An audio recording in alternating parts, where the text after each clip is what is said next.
जय श्री राम। हमारे channel miss वैष्णव पर आपका हार्दिक स्वागत है। आज हम हरियाली तीज व्रत की कथा का श्रवण करेंगे। श्रावण मास के शुक्ल पक्ष की तृतीया को श्रावणी तीज कहते हैं, परंतु ज्यादातर लोग इसे हरियाली तीज के नाम से जानते हैं। यह त्योहार मुख्य रूप से उत्तर भारत में मनाया जाता है।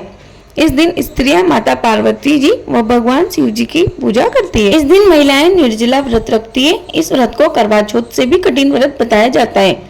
इस दिन महिलाएं पूरा दिन बिना भोजन जल के दिन व्यतीत करती है तथा दूसरे दिन सुबह स्नान व पूजा के बाद व्रत पूरा करके भोजन ग्रहण करती है। इसी वजह से इस व्रत को करवा चौथ से भी अधिक कठिन माना जाता है।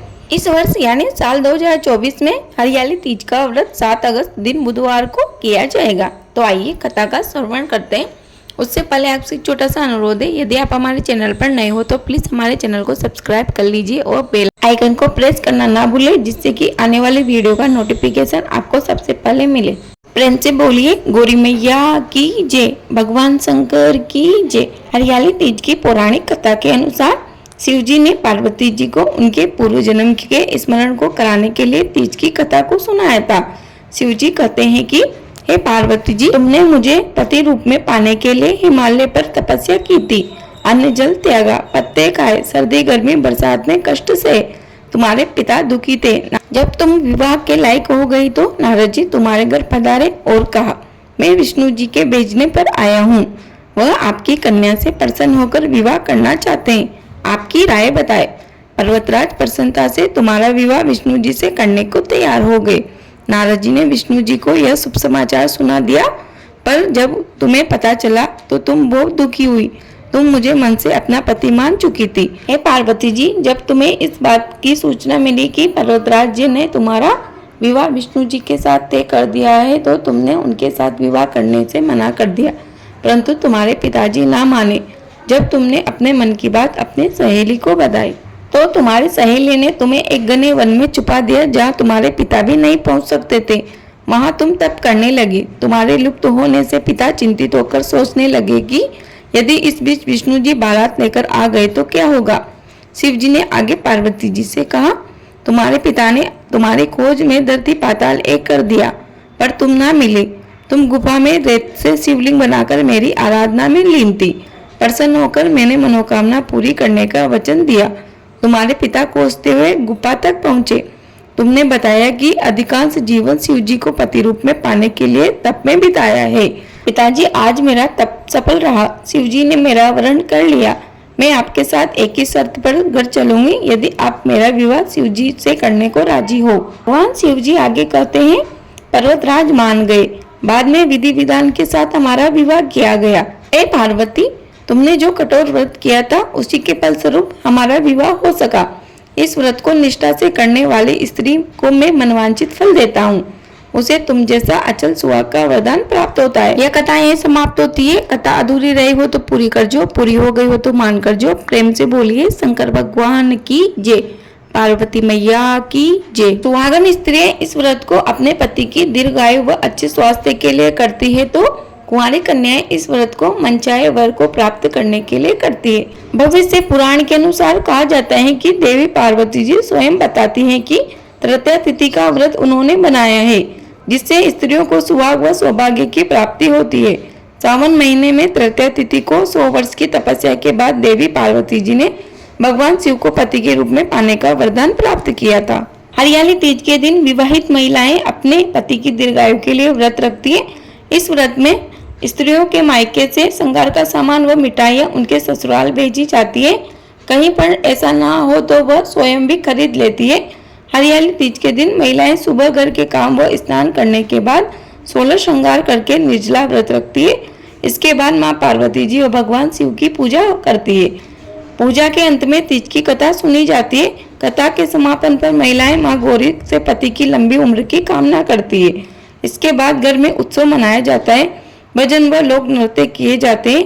इस दिन हरे वस्त्र, हरी चुनरी, हरा लहरिया, हरा श्रृंगार, मेहंदी, झूला झूलने का भी रिवाज है। इस खास त्योहार पर 16 श्रृंगार में हर श्रृंगार का एक खास महत्व होता है। तो आइए जानते हैं। बालों में गजरा या फूल। बालों को महिलाओं का गहना कहा जाता है। बालों को गजरे व फूल से सजाने पर उनकी खुशबू से मन की सेहत पर अच्छा असर होता है। वह सुगंध से मन तरंगित व खुश रहता है। बिंदी, माथे पर बिंदी लगाने से व्यक्तित्व प्रभावशाली होता है। मस्तक के बीच के स्थान पर बिंदी लगाने से तीसरा नेत्र जागृत होता है। बिंदी लगाने पर मनोवैज्ञानिक असर होता है और इससे महिलाओं के आत्मविश्वास व आत्मबल में वृद्धि होती है। साथ ही मस्तक भी शांत रहता है व सुकून का अनुभव होता है। सिंदूर, शरीर रचना विज्ञान के अनुसार जिस स्थान पर सिंदूर सजाया जाता है वह प्रारंध व अहिम नामक मर्म स्थल के ठीक ऊपर होता है, जो अत्यंत कोमल होता है। यहाँ सिंदूर लगाने से इस स्थान की सुरक्षा होती है। इसके अलावा सिंदूर में कुछ ऐसे धातु होती है जो चेहरे पर झुर्रियों के असर को कम करती है। गले में हार या मंगलसूत्र, मंगलसूत्र व इसके मोतियों से होकर निकलने वाली वायु महिलाओं के इम्यून सिस्टम को मजबूत करती है। आयुर्वेद के अनुसार गले में स्वर्ण धातु धारण करने से छाती व हृदय स्वस्थ रहते हैं। इसके अलावा इसमें मौजूद काले मोती महिलाओं को बुरी नजर से भी बचाते हैं। कान में झुमके व बाली, कान छिदवाने से आंखों की रोशनी तेज होती है। दरअसल कान के निचले हिस्से में एक पॉइंट होता है जिसके पास से आंखों की नसें गुजरती है। जब कान के इस पॉइंट को छिदवाकर इसमें बाली पहनते हैं तो इससे आंखों की रोशनी तेज होने में मदद मिलती है। मांग टीका, सिर के बीचों बीच पहने जाने वाला यह मांग टीका महिलाओं की सुंदरता बढ़ाने के अलावा मस्तिष्क संबंधी क्रियाएं संतुलित व नियमित रखता है। चूड़ियां, महिलाओं की चूड़ियां जब हाथों की कलाई से टकराती है तो उनके शरीर में रक्त प्रवाह बेहतर होता है। साथ ही ये महिलाओं के शरीर में हार्मोन्स संतुलित करने में सहायक होती है। बाजूबंद, इस बाजूबंद को पहनने से बाहर स्थित केंद्रों पर दबाव पड़ता है जो महिलाओं को लंबे समय तक सुंदर व जवां बनाए रखता है। कमरबंद, इसे पहनने से महिलाओं में अनिमिया की आशंका कम होती है। पायल, पायल पैरों से निकलने वाली शारीरिक विद्युत ऊर्जा को शरीर में संरक्षित रखती है। महिलाओं के पेट व निचले अंगों में वसा पेट बढ़ने की गति को रोकती है। साथ ही चांदी की पायल पैरों से घर्षण करके पैरों की हड्डियों को मजबूत बनाती है। बिछिया, बिछिया एक्यूप्रेशर उपचार पद्धति पर कार्य करती है जिससे शरीर के निचले अंगों से तंत्रिका तंत्र व मांसपेशियां सबल रहती है। यह एक खास नस पर प्रेशर बनाती है जो कि गर्भाशय में समुचित रक्त संचार प्रभावित करती है जिससे गर्भाशय क्षमता बेहतर होने में मदद मिलती है। नथनी, जिस जगह नथ पहनी जाती है उस जगह पर एक तरह का एक्यूप्रेशर पॉइंट होता है जो प्रसव पीड़ा के दौरान होने वाले दर्द को कम करता है। अंगूठी, अंगुलियों में अंगूठी पहनने से आलस्य व सुस्ती में कमी आती है। मेहंदी, मेहंदी हथेलियों को सुंदर बनाने के साथ साथ शरीर को ठंडा रखती है व चर्म रोग को दूर करने में मदद करती है।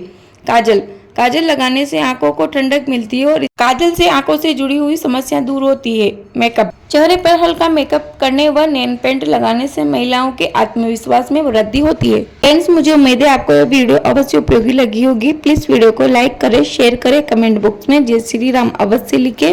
आपको हमारे चैनल पर सभी प्रकार के व्रत, उपवास, कथा, कहानी, पूजा विधि आदि से संबंधित वीडियो मिल जाएगी, तो आप जाकर चेक कर सकते हो।